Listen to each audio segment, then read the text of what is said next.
तो चलिए एक बार फिर से स्वागत है आप सभी का। अब हम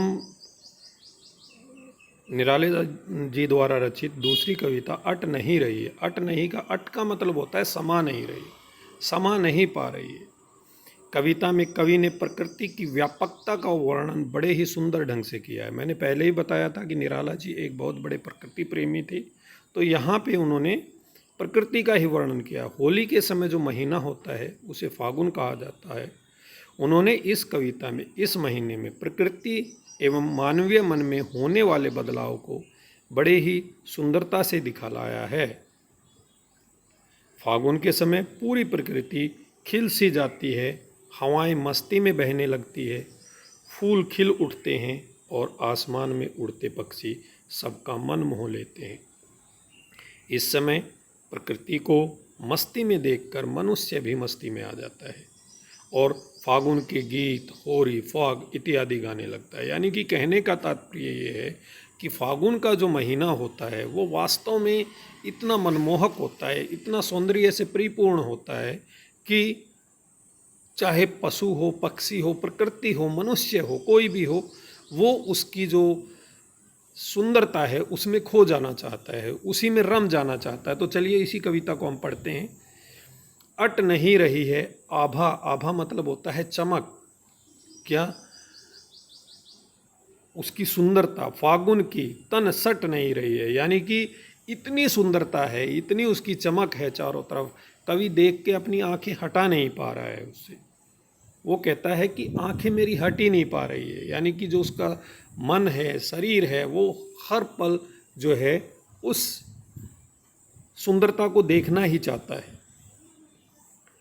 कहीं सांस लेते हो घर घर भर देते हो, यानी कि आप फागुन के महीने को याद करेंगे, जो मार्च का महीना होता है, आखिर का फरवरी और मार्च की शुरुआत में आप देखेंगे चारों तरफ फूल ही फूल खिल जाते हैं, पूरी प्रकृति जो है फूलों से भर जाती है। तो वो यहाँ पर कहता है कहीं सांस लेते हो। सांस लेने का तात्पर्य यहाँ सांस लेने से नहीं, वो कहता है जब भी हल्की सी भी हवा चलती है, बिल्कुल मंद हवा चलती है, तो भी जो है प्रकृति पूरी जो है जो महक है, फूलों की जो खुशबू है उससे भर जाती है। घर घर भर देते हो, यानी कि पूरा जो वातावरण है वो सुगंधित हो जाता है।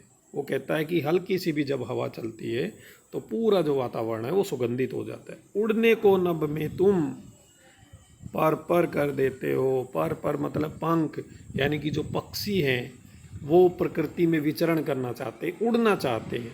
वो कहता है उड़ने को नभ, नभ मतलब आकाश, वो पक्षियों को उड़ने के लिए एक मौका देता है कि आकाश जो पक्षी हैं वो भी पूरे वातावरण को देखें उड़ते हुए।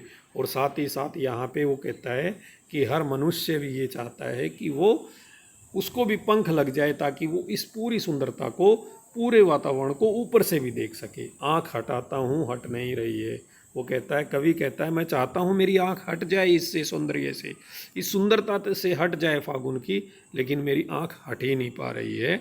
तो कवि ने बहुत ही सुंदर शब्दों में इसका वर्णन किया है।